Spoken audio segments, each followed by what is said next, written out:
all-weather friends, unlike the U.S., fair weather friends or secret enemies, whatever you want. And the friendship of China and Pakistan is as high as the Himalayas. We have the whining of Idaho Republican Senator James Risch, a rather obscure senator, R-I-S-C-H, who says, oh, this love fest between Pakistan and China is really hurting U.S. relations. Imagine how we feel when we're told that that China is the best friend of Pakistan. Well, them's the breaks. Stop these attacks. The concrete upshot of the Gilani visit is a nice meeting with Hu Jintao.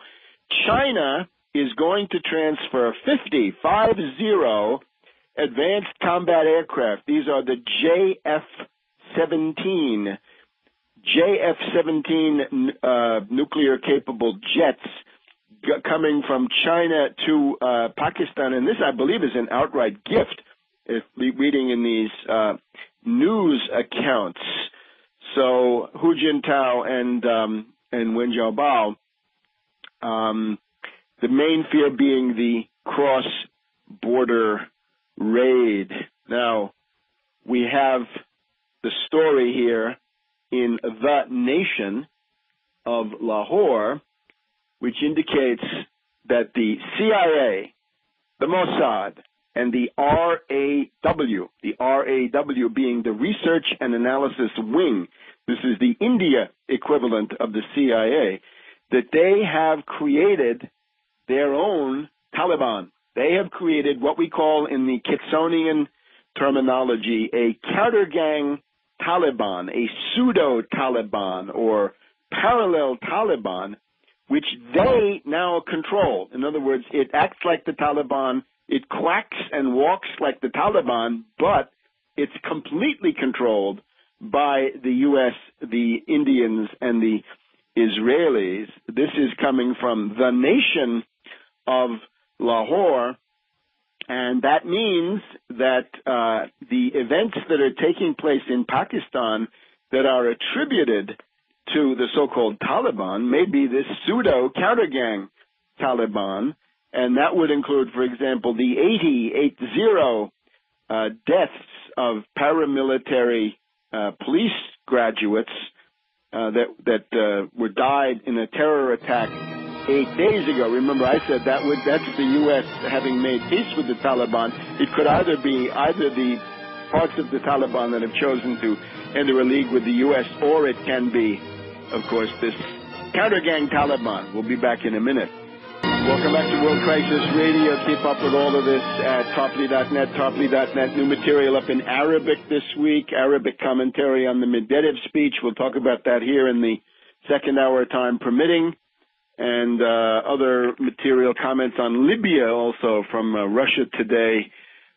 So Russia Today, Arabic service, Russia Today, English language from Moscow, both new items up on the website, and we should have an article here from the Rock Creek Press on the war danger with Pakistan. So the big danger here is now that the U.S., the Indian RAW, and the Mossad have this counter-gang Taliban, stage events with that and use that as the pretext for the cross-border raid. Again, The Nation, CIA has created own Taliban to wreak terror havoc on Pakistan, claims Pakistani papers. And this is essentially that the CIA has been operating outside of any control in Waziristan, recruiting an agent network. The Pakistani newspapers also quote sources saying that the Russian intelligence agency has disclosed that CIA contractor Raymond Davis and his network had provided al-Qaeda operatives with chemical, nuclear, and biological weapons so that U.S. installations may be targeted, and Pakistan blamed and pressed to do more, pressed to let the U.S. come in and seize the nuclear forces. We have former ISI Punjab regional commander, retired Aslam Guman, Ghuman, saying, during my visit to the U.S., I learned that the Mossad and the RAW, under the supervision of the CIA, plan to destabilize Pakistan at any cost. They also quote Punjab military intelligence chief, this is a different part of the ISI, Mohammed Yusuf, saying there are 7,000 CIA operatives inside Pakistan waging war against the country. So you get the idea. Now, other possible scenarios, we now have a new head of Al-Qaeda.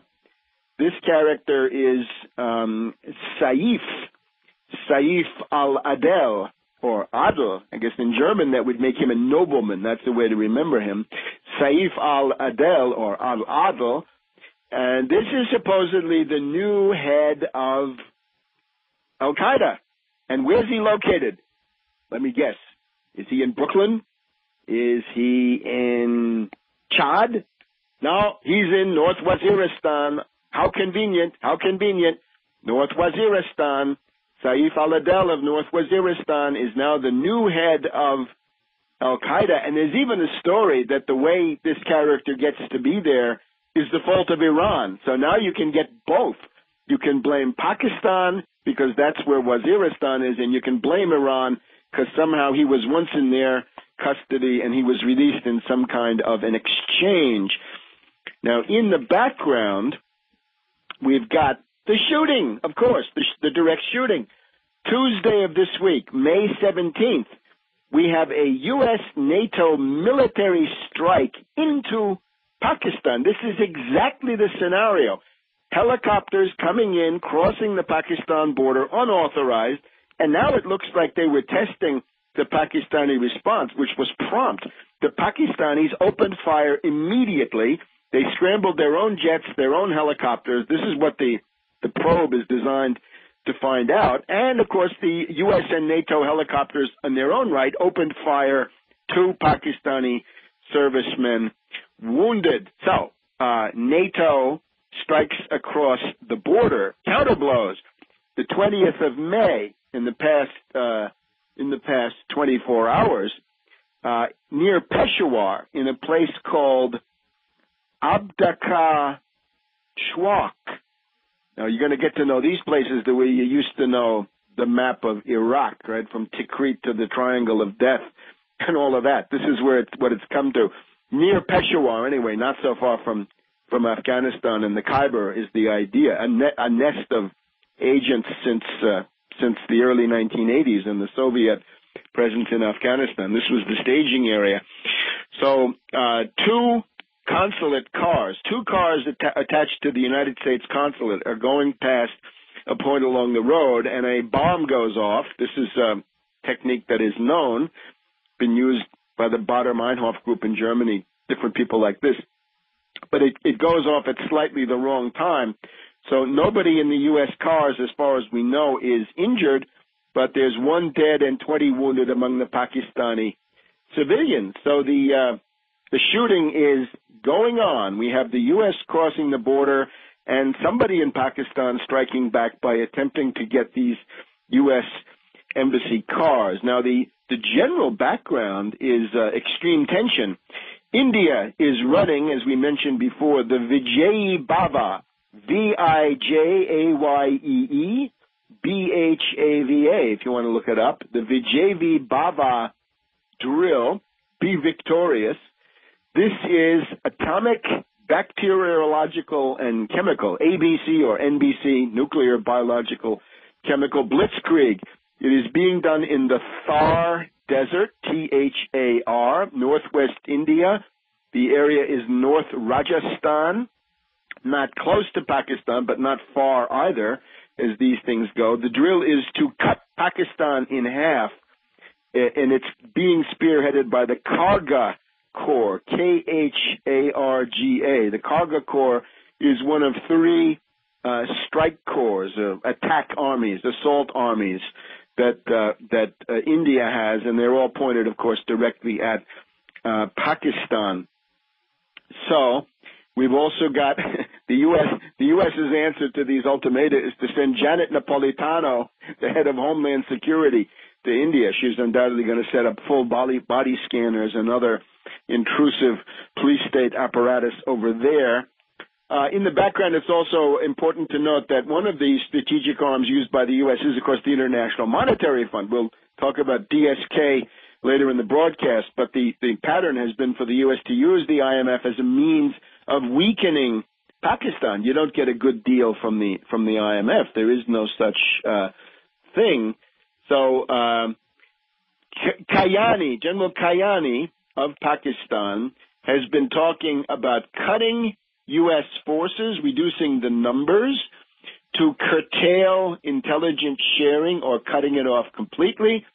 And in that well-known speech by Kayani, which took place on the 6th of May, he called the bin Laden raid a misadventure. On May 9th, Pakistani news sources, the ARY-1 TV, ARY-1 TV, revealed the name of the CIA station chief, and that is Mark Carlton or Mike Carlton. I'm getting these names from the London Guardian. The previous guy had been Jonathan Banks. That had been revealed by the media over there. So Mark or Mike Carlton, there's a dispute about whether the name is correct, whether it's Mark or Mike, or whether any of this is correct. We don't know that, but it's an unfriendly act. It's a retaliation. And a lot of people say, well, what does the ISI chief know about this? Let's get to know him. Shuja Pasha, Shuga Pasha, Shuja Pasha, the head of the ISI.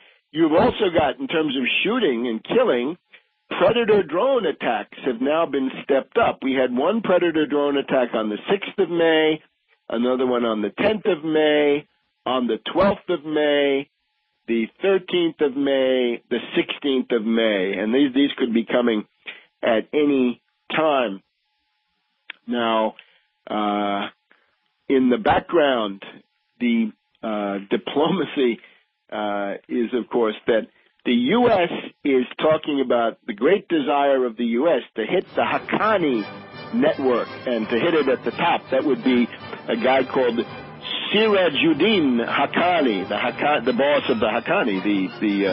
The name of the Haqqani network comes from him. The U.S. says it's time to go in and kidnap or assassinate him. So there's another cover story for the cross-border raid. We'll be back in a minute. Welcome back to World Crisis Radio, pushing ahead in this heated atmosphere of strategic ultimata. Chinese ultimatum to the United States, and the attack on Pakistan will be construed as an attack on China. The United States must respect the sovereignty and territorial integrity of Pakistan. That comes on the heels of Gilani threatening full force retaliation if anybody tries to tamper with the strategic assets of Pakistan. This means the long-feared cross-border raid by Task Force Orange, the U.S. Special Forces, to seize control of 80 IRBMs and related nuclear assets at the Sargodha Air Force Base and other Pakistani Air Force bases. But in the meantime, we have Mr. Reconciliation, Grossman. This guy is going to turn out to be the Théophile Delcasse or Izvolsky or Count Berchtold of the next war, I fear. These are all people who contributed to World War I. Look them up on the Against Oligarchy part of Tarpley.net.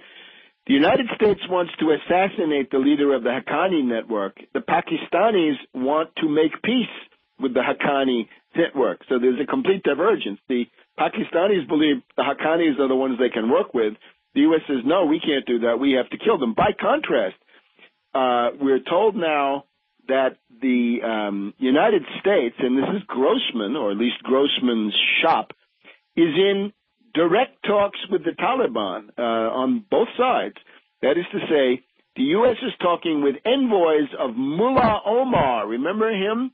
Mullah Omar, of course, now freed from his Islamic hospitality imperative vis-a-vis bin Laden. Right? It was for individuals, not for organizations. So the U.S. is talking to Mullah Omar and the Quetta Shura.